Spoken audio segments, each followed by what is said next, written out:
अस्सलाम वालेकुम नाज़रीन, मैथ्स पॉलिटिक्स में खुश आमदीद। मैं हूँ आपका मेज़बान आबिद नसीर। नाज़रीन, पाकिस्तान तहरीक इंसाफ के लिए बड़ा दिन है। आज चीफ जस्टिस काजी फायज ईसा घर जा रहे हैं और पाकिस्तान तहरीक इंसाफ शादियाने बजा रही है। पाकिस्तान तहरीक इंसाफ को ये लगता है कि एक जबर का दौर खत्म हुआ, फस्तायत का दौर खत्म हुआ और काजी फायज ईसा ने उनके साथ बड़ा जुल्म किया। हामिद मीर साहब की स्टेटमेंट को बहुत ज्यादा कोट किया जा रहा है और इसी तरह बाकी लोगों के क्या क्या स्टेटमेंट्स हैं काजी फायज ईसा से मुताल्लिक, ये भी आज के वीलॉग में आपसे शेयर करूंगा। और आपसे गुजारिश है कि YouTube पे हमारे चैनल को सब्सक्राइब भी करें, घंटी के बटन को भी दबाएं और अपने चाहने वालों के साथ शेयर भी जरूर करें। यही वो सपोर्ट है जो आप हमारी कर सकते हैं। और कमेंट बॉक्स में हमें ये भी बताएं कि हम और किस तरह से अपने चैनल को आपके तवज्जुह से बेहतर कर सकते हैं। At the same time Facebook पे हमारे चैनल मैथ्स पॉलिटिक्स को लाइक करें और दोस्तों के साथ शेयर भी जरूर करें। अच्छा जी, बुशरा बीबी बाहर आ चुकी, इमरान खान की बहनें बाहर आ चुकी। अब एक नई कॉन्स्पायरेसी जन्म ले रही है कि अब किसी ने ऐसी लड़ाई करवाई है, ऐसे मामलात होने वाले हैं कि अब पाकिस्तान तहरीक इंसाफ संभल नहीं पाएगी, क्योंकि पाकिस्तान तहरीक इंसाफ इतने हिस्सों में बंट चुकी है। इमरान खान की बहनें क्या चाहेंगी, ये हमारी पार्टी हो। बुशरा बीबी चाहेगी मैं खातून अव्वल हूं, ये मेरी पार्टी हो।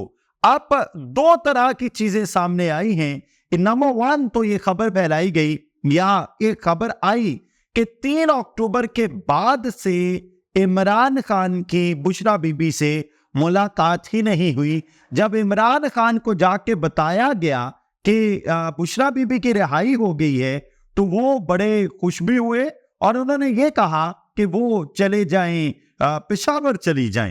एट द सेम टाइम दूसरी खबर ये आई कि इमरान खान ने बाकी वकला को बाहर भेजा, सलमान अकरम राजा के कान में बुला के कहा कि आप बुशरा बीबी से कहिए कि वो पेशावर चली जाएं। अब सूरत हाल कुछ यूं है, पहले बनी गाला गई और उसके बाद वो पेशावर गई, पेशावर का रखते सफर बांधा। अब बनी गाला में जब वो थी तो उस वक्त भी कॉन्स्पायरेसी चल रही थी, ये हो जाएगा, वो हो जाएगा, ये हो सकता है, वो हो सकता है। लेकिन जब वो पेशावर चले गई तो ये कहा गया कि अली अमीन गंडापुर ने कमाल की डील करवा दी है। ये अली अमीन गंडापुर के पास गई और अली अमीन गंडापुर वो जो पहले जलसे में 8 अगस्त या सितंबर के जलसे में गायब हुए थे, उसके बाद अक्टूबर में गायब हुए, 4 अक्टूबर को गायब हुए। ये सारी चीजें जो है ना, ये एक डील के तहत हुई हैं और अली अमीन गंडापुर ने कमाल की डील करवाई है जिसके तहत बुशरा बीबी बाहर आई हैं और बुशरा बीबी बाइज्जत तरीके से बाहर आ गई। ये बड़ा कलक है, बड़ा दुख है ऑपोजिशन को, opposition in the sense PMLN को। उन्हें ये बुरा लगता है कि इमरान खान से न थी कोई भी शख्स को कोई रिलीफ मिले, लेकिन ये कहने वाले कहते हैं कि हो सकता है कि इमरान खान भी जल्द जेल से बाहर हों और अपने लोगों के दरमियान हों और इमरान खान की भी कोई डील शील चल रही है। अच्छा जी, उसके बाद एक बहुत बड़ी खबर चल रही है। Army chief general Asim Munir से मुताल्लिक यूनिपाथ ने बहुत बड़ा बयान दिया है। उन्होंने कहा कि जनरल आसिम मुनीर को सलामती और खुशहाली के लिए पुरअज़्म रहनुमा के तौर पर याद रखा जाएगा। यह एक बड़ा बयान है और अमेरिकी सेंट्रल कमांड के जरीदे का आर्मी चीफ को खिराजे तहसीन। और फिर कहा गया कि मुआशी तरक्की में अपना किरदार अदा किया, शिद्दत पसंदों के खिलाफ हजारों ऑपरेशन किए, ये यूनिपाथ ने कहा आर्मी चीफ के मुतालिक।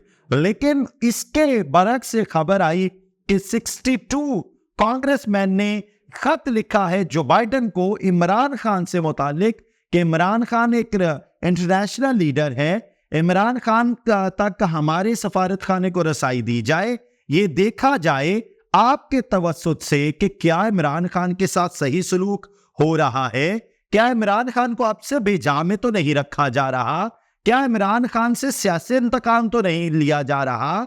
इमरान खान चूंकि एक इंटरनेशनल आइडेंटिटी हैं, इसलिए अमेरिका के तमाम जो पाकिस्तान में स्टेक होल्डर्स हैं उनको इमरान खान तक रसाई दी जाए और रियासत की जानिब से ये लिया गया कि ये पाकिस्तान के अंदरूनी मामलात में मुदाखलत है। यानी एक तरफ इस्टेब्लिशमेंट ये कह रही है कि army chief general Asim Munir का किरदार बाकमाल है, लाजवाल है, आउटस्टैंडिंग है, ऑसम है, और दूसरी जानिब अमेरिकी कांग्रेसमैन जो आजाद लोग हैं, जो सियासी लोग हैं, वो ये कहते हैं कि इमरान खान के साथ जुल्म हो रहा है और हमें रसाई दी जाए। और आपको पता है पहले भी 375 लोग हैं, उनमें से 368 ने इमरान खान के हक में करारदाद पेश की गई। और आप हैरान होंगे, मोदी तमाम तरह रसूख के बावजूद, बहुत ज्यादा पैसा खर्च करने के बावजूद आज तक इतनी बड़ी लॉबिंग ना कर सका, जबकि लॉबिंग का स्पेशल बजट है मोदी के पास। और इमरान खान 1 रुपया खर्च किए बिना 178 आर्टिकल्स इस वक्त तक इमरान खान के हक में लिखे जा चुके हैं। मोदी ये काम ना करवा सका, दुनिया का कोई और लीडर ये काम ना करवा सका कि इंटरनेशनल जरीदे उनके हक में आर्टिकल लिखें। अच्छा जी, अब last but not least is आज चीफ जस्टिस काजी फायज ईसा जा रहे हैं और पाकिस्तान तहरीक इंसाफ शादियाने बजा रही है कि जबर का दौर खत्म हुआ। 8 फरवरी 2024 को जो जुल्म हुआ, जो उनका वोट चोरी हुआ, उनके मुताबिक चीफ जस्टिस काजी फायज ईसा की वजह से हुआ। फिर इमरान खान जेल में हैं, काजी फायज ईसा की वजह से जेल में हैं। पाकिस्तान तहरीक इंसाफ ये भी क्लेम करती है बुशरा बीबी जेल में गई तो काजी फायज ईसा की वजह से जेल में गई। पाकिस्तान तहरीक इंसाफ ये भी क्लेम करती है डॉक्टर यास्मीन राशिद आज तक जेल में है तो इसकी वजह काजी फायज ईसा हैं। और उसके बाद मुसर्रत जमशेद चीमा अगर जेल में हैं और उनको उनकी फैमिली से नहीं मिलने दिया जा रहा और उनके शौहर को नहीं मिलने दिया जा रहा तो इसकी वजह काजी फायज ईसा है। इसके बाद पाकिस्तान तहरीक इंसाफ ये भी क्लेम करती है इमरान खान की बहनें अगर जेल में हैं तो काजी फायज ईसा की वजह से हैं। और 63A की गलत तशरीह भी काजी फायज ईसा की वजह से हुई। मीडिया पर जितनी पाबंदियां लगी वो काजी फायज ईसा की वजह से लगी। और पाकिस्तान तहरीक इंसाफ ये भी क्लेम करती है कि अरशद शरीफ केस को सीरियस ना लेना भी काजी फायज ईसा का कारनामा है। इसके अलावा जितने इस दौर में गलत काम हुए पाकिस्तान तहरीक इंसाफ के खिलाफ हुए, पाकिस्तान तहरीक इंसाफ को यह लगता है काजी फायज ईसा की वजह से हुए। और उनको यह भी लगता है कि जस्टिस मंसूर अली शाह की पीठ में छुरा घोंपने वाले भी काजी फायज ईसा है। फिर यह भी कहा जा रहा है कि इद्दत में निकाह का केस भी काजी फायज ईसा की वजह से बना। यह भी कहा जा रहा है कि साथी जजेस के खत पर बिल्कुल भी रिस्पॉन्स ना करना काजी फायज ईसा का कारनामा है। और यह भी कहा जा रहा है कि हॉर्स ट्रेडिंग जितनी हुई काजी फायज ईसा की इमा पर हुई। और फिर जलते पर तेल का काम यह किया कि बिलावल भुट्टो जरदारी ने बीबीसी को इंटरव्यू दिया और उसमें यह कह दिया कि 26 तरमीम की गई है तो उसमें काजी साहब का बड़ा किरदार है। काजी साहब के बगैर, काजी फायज ईसा के बगैर किसी भी सूरत में ये तरमीम नहीं हो पाती थी। जिस मुद्दे को पाकिस्तान तहरीक इंसाफ ने ट्विटर पर, इंस्टाग्राम पर, फेसबुक पर, यूट्यूब पर ऐसा उठाया हुआ है कि ये देखिए बिलावल ने ये कह दिया है कि काजी फायज ईसा के बगैर 26वीं आईनी तरमीम नामुमकिन थी।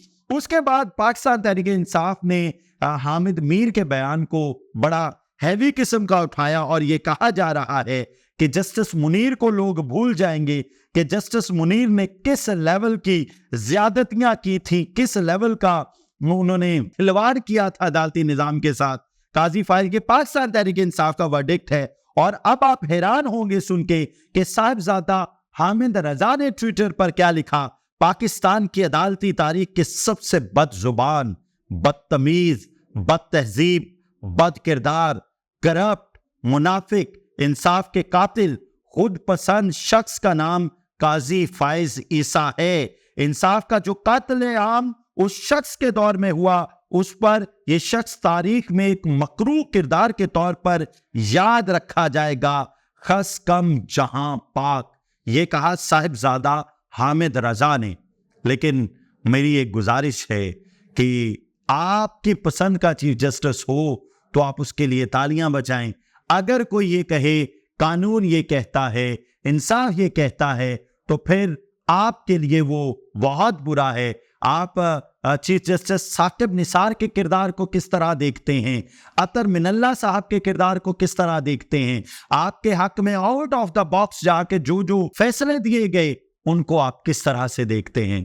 जरा गौर कीजिए। ये तेरा जज, ये मेरा जज, ये तेरा चीफ, ये मेरा चीफ, ये तेरा ब्यूरोक्रेट, ये मेरा ब्यूरोक्रेट, ये तेरा एससी, ये मेरा एससी, ये तेरा डीसी, ये मेरा डीसी। इस जंग से हमने बाहर निकलना है, तब जाके इंसाफ होगा, तब जाके निजाम बेहतर होगा।